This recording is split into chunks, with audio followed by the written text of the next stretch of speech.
It's a basic fact of the moral universe that children should not be sold for sex. And yet, in the United States today, we have reason to believe that kids are being sold for sexual exploitation. The Salvation Army has made human and sexual trafficking one of its major initiatives because it is the Christ-like thing to do to help the women and children who so desperately need services. My passion has always been children, and it has been domestic victims. Children who are prostituted and used in pornography and used in strip clubs here in the United States. These are not happening in faraway countries. These are our kids. It's happening in our own backyard.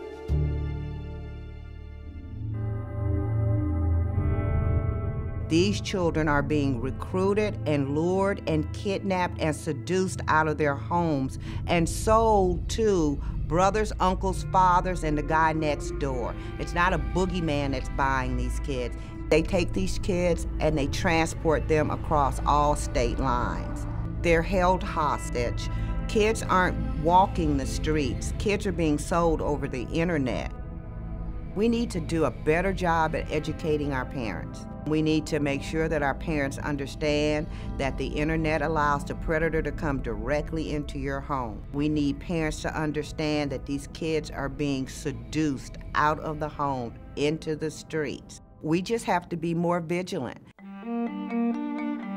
There are enough entities out there who make enough profit from the buying and selling of kids in our country that they've done a very good job of making sure it stays hidden. There have been campaigns in the past in terms of approaching this in a legislative manner. I think it's going to be probably more a grassroots effort, and we're going to have to swell from there and put the pressure on our legislators to do something about this. Stopping the exploitation of our youth is a moral imperative that unites people across the faith spectrum, across the religious spectrum. Groundswell chose this issue because child sex trafficking touches upon almost every other social injustice in our country. These children have gone through multiple layers of trauma. Most of these kids are coming from homes where they've been traumatized in terms of either being sexually and/or physically abused and in their homes first. And then they're abused on the streets repeatedly, either through rape or manipulation, used in strip clubs, pornography. We have gay, lesbian, and transgender children who are out on the street who are being used and abused, and we don't have places for them. If you think it's hard for us to put services in place for girls, it's even more difficult for us to put services in place for boys. I think one of the hardest places that's being hit is our Southern Territory. Atlanta, Georgia is known as a hub for child trafficking.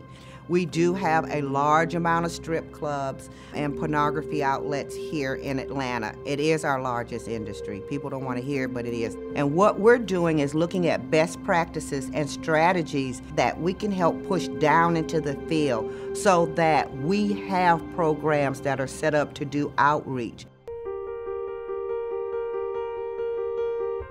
The type of legislation we would like to see happen is that the Department of Human Resources and Child Protective Services make children who are sexually exploited a line item so that appropriate services can be put in place for these children. It is extremely expensive to put the types of services that these kids need in place.